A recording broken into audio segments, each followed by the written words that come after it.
Alright, so let's take a look at the final paragraph. There are a lot of benefits, you want to put plural here, for people if a new movie theater, I wouldn't say maybe, how about if a theater is built? If you say if, it means condition, there's no need to use may. Because that brings welfare for people and improves their living and support and increase their annual income.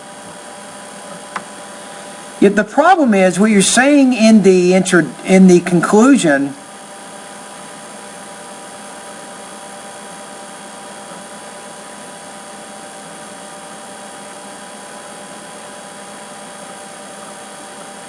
here's the other thing too, is you have in the thesis improve the standard of living, you have employment opportunities, and then you have entertainment. You have 3 points in your thesis, but you only have 2 body paragraphs.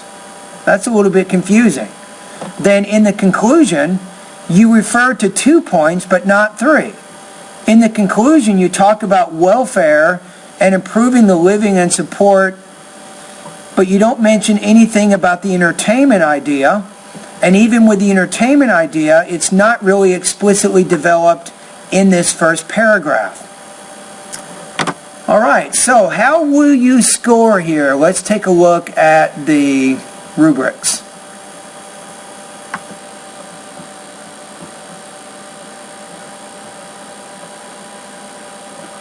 No, that's not the one we want. Hold on a minute. I got to find this. Okay, I'm going to click on it. What I have to do now is look at the rubrics to give you a score so you can see where you are with your writing.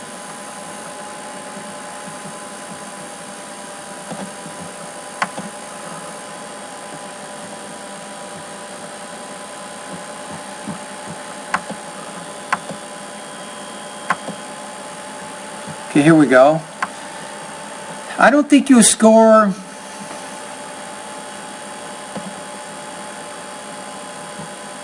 actually this is the wrong one. Hold on.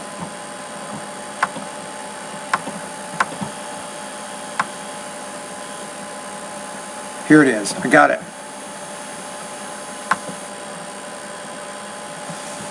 Yeah, I don't think you'd get 5 out of 5 on this. The question is, are you in the 3 range or the 4 range, right? So the problem is in the 2 range, I'm going to put you a high to 2.75 out of 5. So that puts you at 18 points out of 30 for the TOEFL. Now, for the purposes of my class, 2.75 is going to put you at 73% on this assignment for the reasons I discussed. So basically, it says inadequate organization or connection. So the fact that your thesis had 3 points but only 2 body paragraphs, that was a little confusing. And your thesis talked about entertainment, but yet your second body paragraph didn't explicitly mention that idea or develop that. You kind of implied it, but you could have done a better job connecting that second paragraph back to the beginning. The conclusion doesn't include your first key point, the entertainment options. So in the conclusion, you want to make sure you're restating the key points of the essay. So you have some inadequate organization. You have a few problems with maybe word choice or sentence structure, as I pointed out. So your score here is 2.75 out of 5, 18 points out of 30, or 73%. And I recommend, I think you can benefit by going to the grammar part of my course first. Let me go to my website here for just a minute.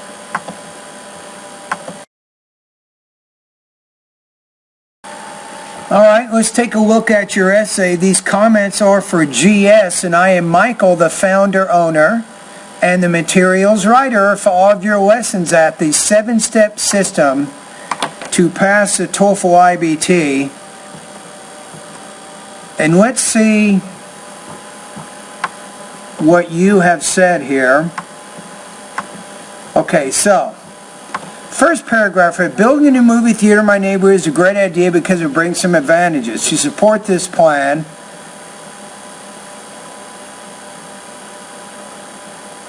there are many reasons I would rewrite this and say there are many reasons to support this plan, such as, then you have give entertainment here. You need a verb here though, create employment opportunities, and then you can say improve the standard of living in the neighborhood, right? So this way you have give, create, and improve. First of all, people like watching movies. Yeah, here's your problem though. How does this relate back here? How does this idea relate back to entertainment? Right? You might say, first of all, people enjoy watching movies to be entertained. Do you notice here, you didn't, in any point here, you didn't use this particular word. You should have restated this word and used it maybe in the topic sentence, or somehow repeated, use a synonym in some other part of that paragraph. And then when you get to the end of the paragraph, you say people do not need to travel long distances to see the film. How does that relate to entertainment purposes? So it's the second paragraph that's creating problems, I think, for your organization. Now the next one, moreover, building a new movie theater, and you don't have a verb here. You can say creates jobs for job seekers, right? So that way you need a verb here. Again, building a new movie theater creates jobs for job seekers. Besides, this helps people seeking a job and improves their lives, and also can reduce poverty in the neighborhood. Therefore, maybe put a semicolon here. This also supports, singular here, the government to improve their income, or the reduction of crime in the neighborhood. No, don't do that. This is also killing your paragraph. If you start off with a topic sentence and you talk about unemployment or creating more jobs, stay focused on that. If you want to talk about the reduction of crime, put that into a different paragraph and then add that point to your thesis up here. So this paragraph has not really developed that much, and then by putting a different idea here, it makes it even less developed because now you're moving in a different direction. I know you talked about people not having jobs commit crimes, but I wouldn't worry about that. Just talk about how about increasing jobs can be beneficial. Now the last one we have, there are a lot of benefits for people.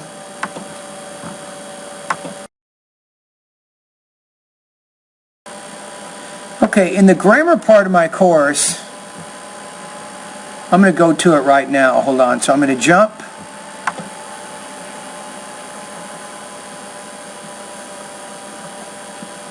Right here. Here's what I would do first, GS. Is go to this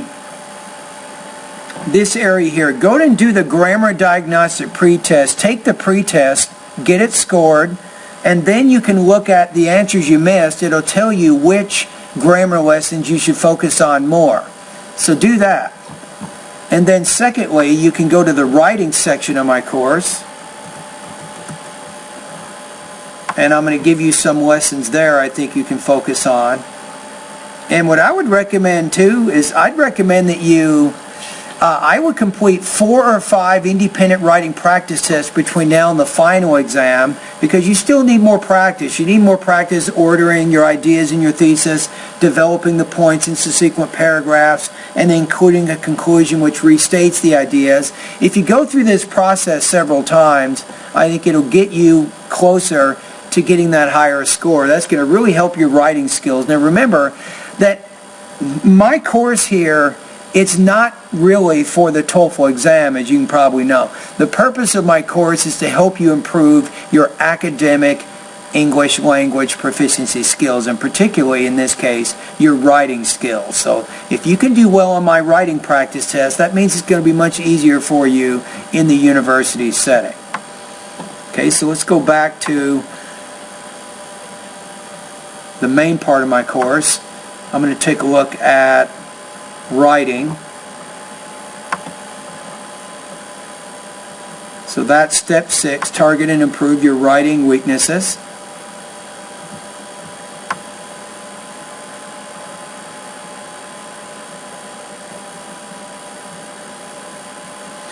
So take a look here. This one, lesson number 4, creating sharply focused thesis statements for independent writing task. I think that's important. The other one, you already did the lesson, but you're not applying the principles into your writing. But check out lesson number 8, how to make your writing more coherent.